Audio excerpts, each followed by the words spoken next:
इस वीडियो में बताई गई सारी जानकारी पब्लिक प्लेटफॉर्म पर उपलब्ध है। इसमें ऐसी कोई जानकारी नहीं दी गई है जिससे हमारे सुरक्षा बलों की गोपनीयता भंग होती है। डिफेंस डिटेक्टिव सेना का सम्मान करता है और उन्हीं जानकारियों के आधार पर काम करता है जो सार्वजनिक रूप से। भारत के डिफेंस सेक्टर से जुड़ी एक खबर ने पाकिस्तान को हिलाकर रख दिया है। पाकिस्तान में खलबली मच गई है और उसकी वजह है भारत का एक ऐलान एक ऐसे खतरनाक हथियार को डेवलप करने का जो पाकिस्तान के अंडरग्राउंड न्यूक्लियर फैसिलिटीज को पूरी तरह से तबाह कर सकता है।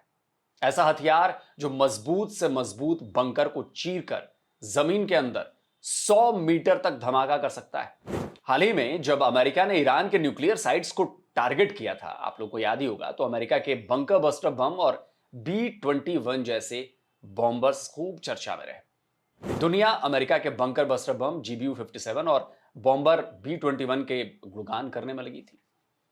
लेकिन ईरान पर हमले के कुछ ही दिनों बाद भारत ने एक ऐसा ऐलान कर दिया जिसने पाकिस्तान और चीन को ही नहीं, पूरी दुनिया को चौंका दिया है।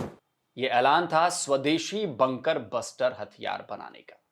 और खास बात पता है क्या है कि इस बंकर बस्टर हथियार को B-21 जैसे किसी बॉम्बर की जरूरत नहीं पड़ेगी उसको जब गिराना होगा तो, क्योंकि यह बंकर बस्टर कोई बम नहीं बल्कि अग्नि 5 मिसाइल होगी। अब भारत से आई इस खबर ने पाकिस्तान के तो तोते उड़ा दिए। भाई, पाकिस्तान ऑपरेशन सिंदूर के दौरान इंडियन मिसाइल्स का जोर देख चुका है। तब पाकिस्तान के सभी बड़े एयर बेसिस पर भारत की मिसाइलों ने कहर बरपा दिया था। इतना ही नहीं, सरगोदा एयरबेस के पास किराना हिल्स पर भी भारत की मिसाइलें गिरी थी। भारत की इन्हीं मिसाइल अटैक्स के बाद पाकिस्तान ने सीज फायर की बात शुरू की थी। तब से यह कहा जा रहा था कि किराना हिल्स पर भारत की मिसाइलों ने पाकिस्तान की न्यूक्लियर फैसिलिटी को टारगेट किया था, जिसके बाद यह खलबली मची। और देखिए, 2 दिन पहले आई ये रिपोर्ट क्या कह रही है।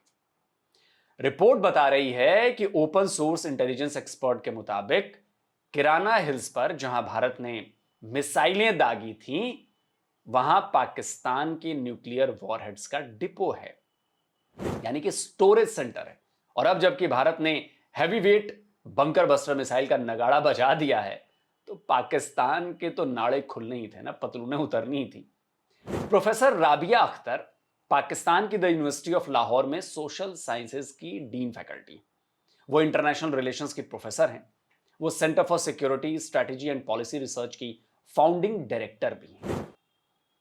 तो उन्होंने भारत की इस नई बंकर बस्टर मिसाइल प्रोजेक्ट के ऐलान के बाद पाकिस्तानी अखबार है डॉन, उसमें एक आर्टिकल लिखा है। और इस आर्टिकल की जो हेडिंग थी, जरा वो देखिए, the problem with India's new missile gambit. और ये पूरा का पूरा आर्टिकल भारत की इसी नई मिसाइल और उससे पाकिस्तान को पैदा होने वाले खतरे पर था। तो मैडम राबिया ने चिंता जताते हुए लिखा है कि भारत भी अमेरिका की तरह ऐसे पारंपरिक हथियार बनाना चाह रहा है जो न्यूक्लियर फैसिलिटी को तबाह कर सकते हैं। भारत से जो रिपोर्ट्स आ रही हैं वो बता रही हैं कि अग्नि 5 का नया वर्जन पाकिस्तान और चीन जैसे देशों में जमीन के नीचे बने कमांड सेंटर, मिसाइल डिपो और दूसरे महत्वपूर्ण इंफ्रास्ट्रक्चर को तबाह करने के लिए बनाया जा रहा है।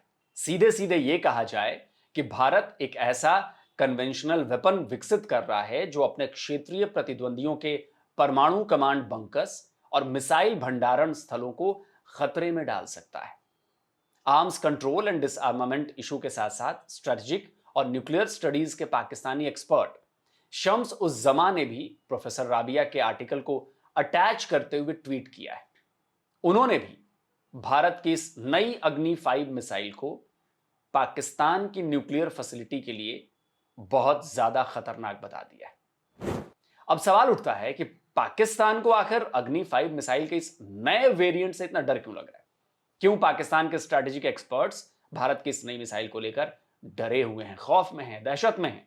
उन्हें लग रहा है कि यह मिसाइल पाकिस्तान की जमीन में दबाए और छुपाए गए न्यूक्लियर वॉरहेड्स को और फैसिलिटीज को कैसे तबाह कर देगी, और पाकिस्तान इसके लिए तैयार नहीं। तो खबर आई कि भारत अपनी इंटर कॉन्टिनेंटल बैलिस्टिक मिसाइल अग्नि 5 का बंकर बस्टर वेरिएंट तैयार कर रहा है।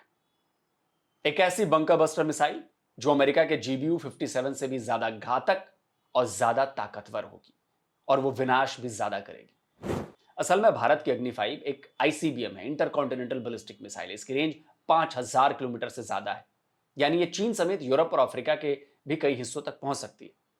और सुनिए, भले भारत ने इसकी रेंज करीब 5500 किलोमीटर बताई हो, लेकिन चीन को लगता है कि भारत छुपा रहा है और अग्नि 5 की रेंज 8000 किलोमीटर की है। वो अक्सर उनके मीडिया पब्लिकेशन में आती हुई चीज है। और भारत इसी मिसाइल को एक बंकर बस्टर मिसाइल के तौर पर डेवलप करने के प्लान पर काम कर रहा है। तो चलिए आपको बताता हूं कि अग्नि 5 बंकर बस्टर मिसाइल का प्लान है क्या। प्लान यह है कि अग्नि 5 में न्यूक्लियर कैपेबल वॉरहेड के बदले 7500 किलो का कन्वेंशनल बंकर बस्टर वॉरहेड लगाया जाएगा। इसे बंकर बस्टर टेक्निक से लैस किया जाएगा, जो जमीन में 80 से 100 मीटर तक की गहराई तक पेनिट्रेट कर सकेगा।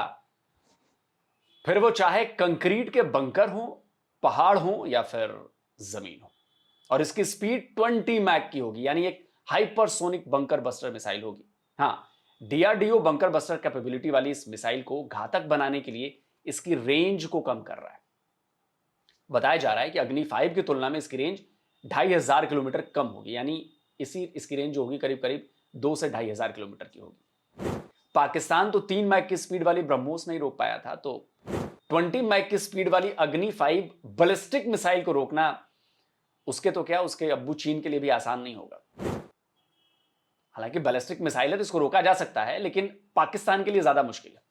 तो पाकिस्तान और चीन के लिए अग्नि 5 वैसे ही बड़ी मुसीबत का दूसरा नाम थी, लेकिन अब अगर यह हाइपरसोनिक स्पीड के साथ 100 मीटर तक पेनिट्रेट करने वाली बंकर बस्टर मिसाइल में बदल जाएगी, तो वाकई ये पाकिस्तान और चीन के लिए बहुत डराने वाली बात साबित हो सकती है। और पाकिस्तान के एक्सपर्ट्स की बात मैंने आपको दिखाई थी, वो इसी बात की ओर इशारा भी कर रहे हैं। तो पाकिस्तानियों, क्या ख्याल है? क्या टेस्टिंग ग्राउंड बनोगे क्या हमारी अग्नि 5 बंकर बस्टर का? दोस्तों, आज का वीडियो आपको कैसा लगा कमेंट जरूर करिए, अपनी राय जरूर दीजिए। और जिन दोस्तों ने अभी तक डिफेंस डिटेक्टिव को सब्सक्राइब नहीं किया तो भाई चैनल को सब्सक्राइब करिए और बेल आइकन जरूर प्रेस करिएगा। साथ में ऑल नोटिफिकेशन जरूर ऑन कर दिएगा, जिससे हमारे द्वारा अपलोड किए गए हर वीडियो की जानकारी आप तक फौरन पहुंच जाए। जल्दी मिलता हूं एक और नए वीडियो के साथ। नमस्कार, जय हिंद। तो अगर आप चाहते हैं मुझसे बात करना, मुझसे कोई सवाल पूछना, तो फैन कॉल पर आप मुझसे कनेक्ट हो सकते हैं। फैन कॉल में ये सुविधा है कि आप अपने हिसाब से वहां पर जाकर टाइम स्लॉट बुक कर सकते हैं कि आपको फलाने दिन मुझसे बात करनी है, फलाने टाइम पे मुझसे बात करनी है। लेकिन ये भी बता दूं कि ये पेड सर्विस है,